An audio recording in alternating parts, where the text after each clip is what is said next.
M'dzina la Atate ndi la Mwana ndi la Mzimu Woyera. Amen.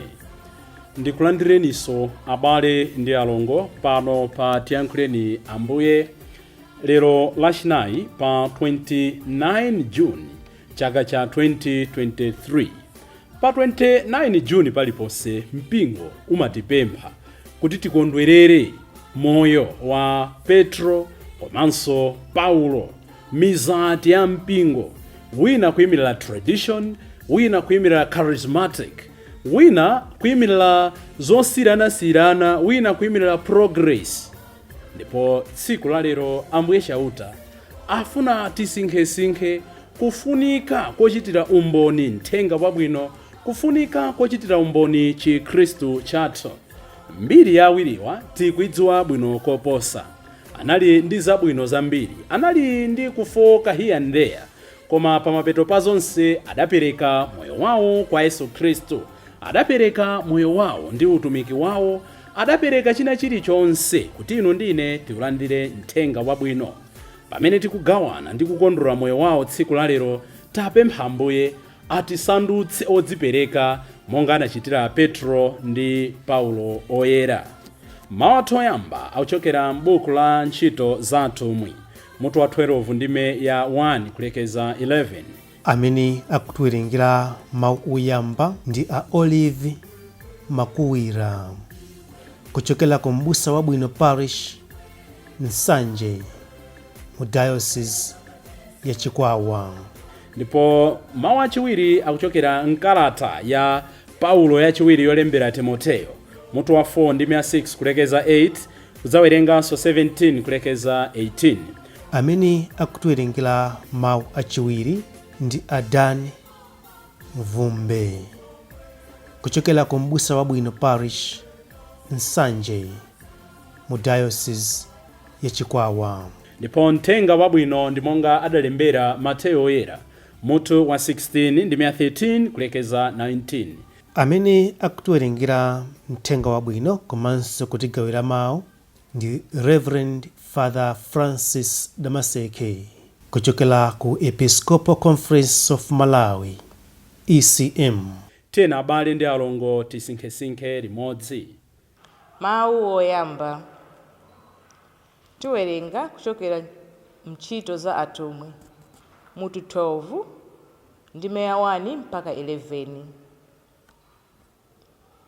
Pafupi ngati nthawi imeneyo, mfumu Herode anagwira ena amumpingo kuti awazunze. Adalamula kuti Yakobe, m'bale wake wa Yohane, aphedwe ndi lupanga. Ndipo ataona kuti zimenezi zidakondweretsa Ayuda, adapitiriza ndithu nkugwiranso Petro. Zimenezi zidachitika pa masiku a Pasaka, chikondwerero cha mikate yosafufumitsa. Atamugwira, adamtsekera mndende, nampereka kwa magulu anayi a asilikali kuti azimulonda. Gulu lililonse la asilikali anayi. Tsono Herode ankafuna kuzenga mlandu wake pamaso pa anthu onse. Chikondwerero cha Pasaka chitapita, motero Petro ankasungidwa mndende, koma mpingo unkampempherera kwa Mulungu kosalekeza. Usiku woti mmawa mwake Herode azengedwe mlandu wake, Petro anagona pakati pa asilikali awiri. Adali womangidwa ndi maunyolo awiri, ndipo pa khomo pa ndende panali alonda ena. Mwadzidzidzi kudafika mngelo wa Ambuye, ndipo kuwala koti mbee kunawunika mchipindamo. Mngeloyo anagunduza Petro mthitimu kuti amdzutse. ndipo anati, dzuka msanga. Pompo maunyolo aja adakolopoka m'manja mwake.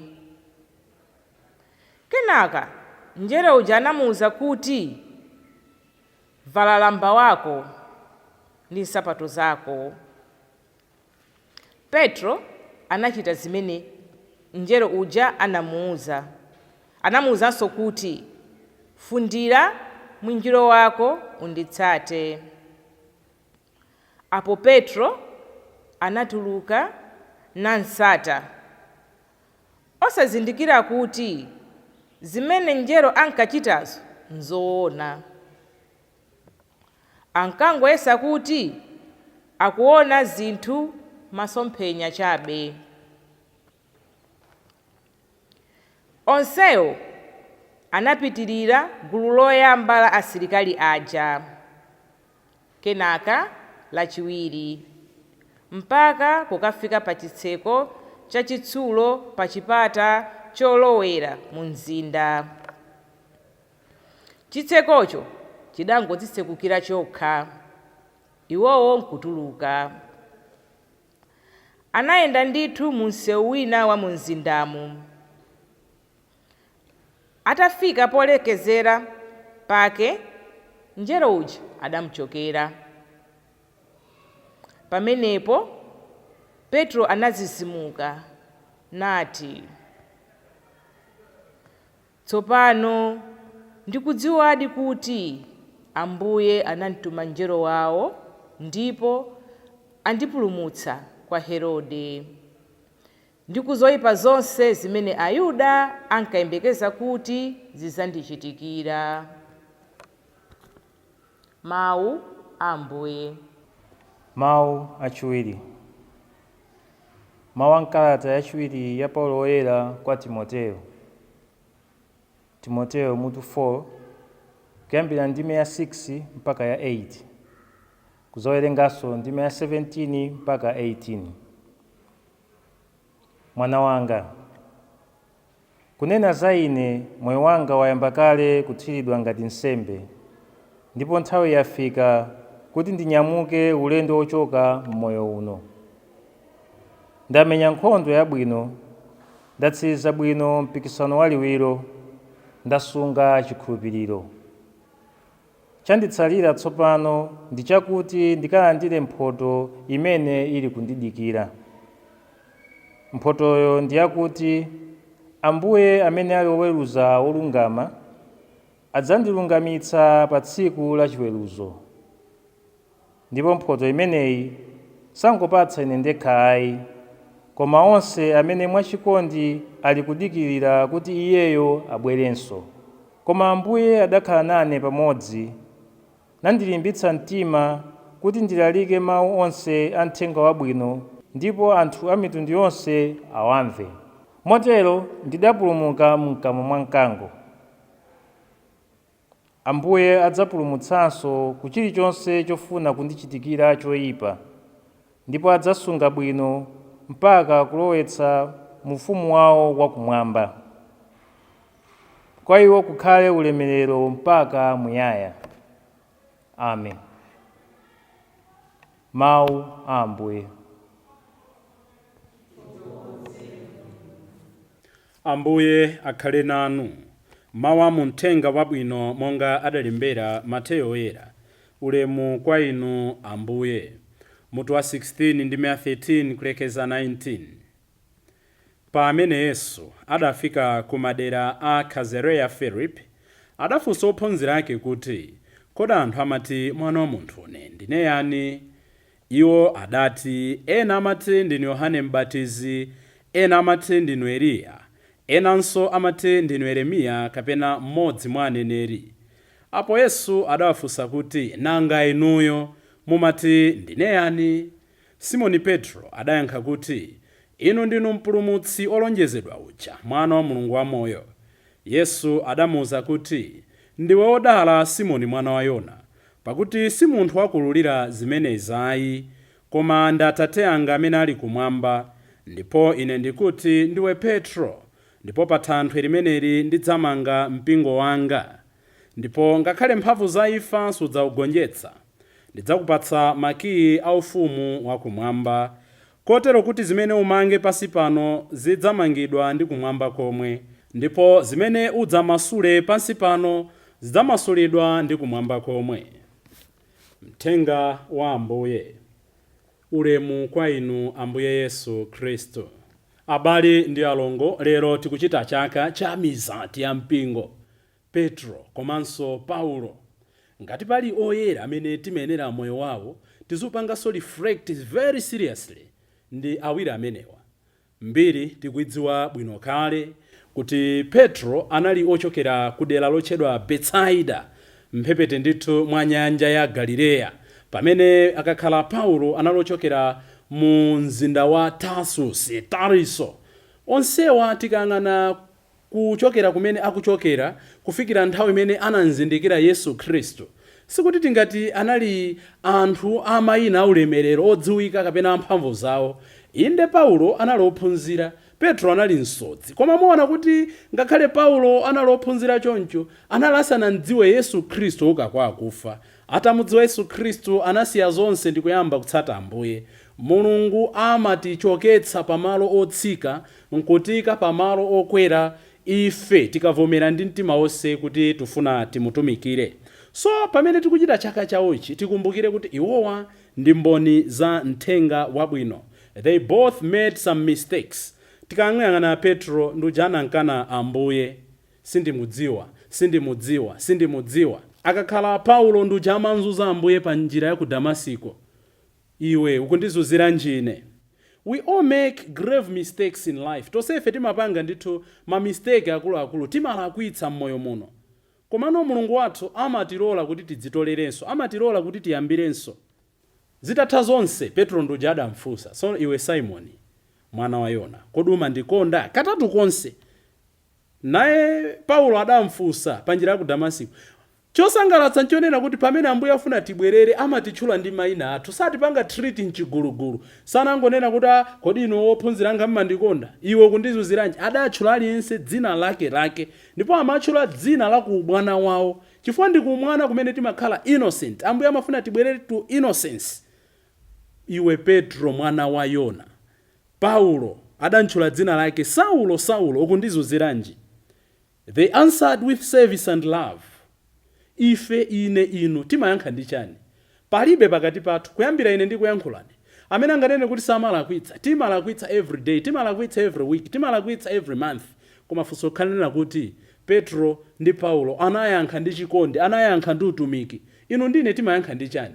Sitingangonena kuti Ambuye talapa tufuna tiyambeso mwatsopano, Ambuye mundithandize kukhala oyera mtima ndi mawu chabe. Ayi, God, Jesus is not interested in mere lip service. Pajatu anatiuza kuti chifukwa choti sindinotentha kapena ofunda ndidzakulavulani. Si onse akuti Ambuye. It's very easy kunena kuti Lord I believe in you, Lord I love you, koma tionetse mawu athuwo in action. That is why anthu akamanena kuti ndine born again, ine ndasintha kusintha mawu, inde good and fine, sitinga mulamule Mzimu Woyera. Koma mirakulu yayikulu mujamanenero Augustino Woyera ndendi kutembenuka mtima kwathu pakusiya makhalidwe osiyanasiyana. Mwina funso limene tingadzifunse lonena kuti nchifukwa chani Ambuye sanatipatse anthu oti atitumikire amene anali oyera mtima, okhulupirika, opanda mbwerera. The starting point of every Christian life is not worthiness. Wherever we consider ourselves bigger, smarter, better than others, that's the beginning of our downfall. Chiyambi cha ulendo oyenda ndi Ambuye, chiyambi choyera mtima, sikudziyenereza kuti ine ndi ofikapo. Chiyambi cha kuyera mtima, chiyambi chotumikira, ndi kuzindikira umphawi wathu, ndi kumabwera pamaso pa Ambuye each and every time, tsiku ndi tsiku, kuti Ambuye mundisandutse watsopano. Izi ndi zimene Petro, izi ndi zimene Paulo amapanga. Monga ananenera Papa Francis mulaliki wake wapachaka ngati chomwechi mchaka cha 2018, ananena kuti the Lord does not work miracles with the mighty or those who consider themselves righteous. Ambuye sachita zododometsa ndi anthu amene amadziona kuti iwo ndi amphamvu kapena iwo ndi oyera mtima. Tisiye kuweruzana, tisiye kudana ndi iwo amene akuchita ndi tchimo, tidane ndi machimo awo, koma tathandize mwachikondi kuti anzindikire Mulungu. Peter accepted, I am a sinner. Tikawerenga Luka 5 ndi 8 anavomereza, Ambuye mundichokere ndine munthu wochimwa. Akakhala Paulo tikawerenga 1 Korinto 15 ndi 9 amanena kuti ine sindine oyenera kutchulidwa mtumwi. Amavomereza kulephera kwawo. Sikudani kuvomereza kopanga resign, kunali kuvomereza kofuna kudzambatuka kuti antumikire Mulungu. Akutiphunzitsanso kukhala anthu oyera mtima. Kuyeratu mtima abale simpikisano ayi. Kuti ine ndamene ndione kuyera mtima kuposawo. Ayi, kuyera mtima monga ndanenera ndi nkhani yozindikira umphawi wako, machimo ako ndi kuwapereka m'manja mwa Mulungu amene amatiyeretsa. Let us seek forgiveness. Tizipempha chikhululukiro kwa Ambuye. Tiziyesetsa kukonda anzathu. Ubwino wake tikakumana ndi chikhululuko cha Ambuye. Chikhululuko cha Ambuye ndi chikondi chawo ndi chachikulu koposa machimo athu. Ndi chachikulu koposa kulephera kwathu. God's love is greater than our failures. God's forgiveness is strong enough to heal all our wounded bodies, all our wounded integrity. From forgiveness we discover who really we are. Mulungu akatikhululukira mpamene timazindikira kuti ndife ndani pamaso pake. Ambuye Yesu sakuyang'ana anthu amene anene kuti statistically ndayesetsa kukhala woyera zaka 20. Ambuye Yesu akuyang'ana anthu amene tsiku ndi tsiku amanena kuti lero ndayima potani. Abale ndi alongo, kodi mwakhumudwa? Are you frustrated? Are you wounded? Tiyang'ane kwa Petro. Ngakhala anali katswiri popha nsomba, inakwana nthawi ina yake kuti sanapheka anthu usiku onse. Koma atayang'ana kwa Ambuye Yesu, Ambuye Yesu anamuwuza kuti sunthira kwakuya ogwira zambiri. Ino ndine tikalolera kuyenda ndi Ambuye Yesu, achotsa misozi yathu, achotsa kukhumudwa kwathu, achotsa kukayika kwathu, tipha zambiri. Abale ndi alongo, kodi mukuweruzidwa? Tiyang'ane kwa Paulo. Ambuye Yesu sanamuweruze, Ambuye Yesu sanampange kondemu, Ambuye Yesu sanampange humiliate, Ambuye Yesu sanafune kunchititsa manyazi. Anangomuyitana katatu. Saulo, Saulo, Saulo, ukundizuziranji? Mwinatu mawu awa pamene tikuchita chaka cha lero akuyankhula kwa inu, akuyankhula kwa ine. Tikumuzuza njira zosiyanasiyana, ponyoza anzathu, pofunira anzathu zoyipa, posasamala mabanja athu, posasamala utumiki wanga, ndikunyoza Ambuye, ndikuzuza Ambuye. Tapemphe Petro ndi Paulo atithandize kuzindikira umphawi wathu, usiwa wathu, kuchimwa kwathu, kulephera kwathu, koma ndi chikhulupiriro tibwerere kwa Mbuye wathu amene satiweruza koma amatipatsa mkono kuti tiyambenso mwatsopano. Dzina la Atate ndi la Mwana ndi la Mzimu Woyera. Amen. Petro ndi Paulo mutipempherere ife. Amen.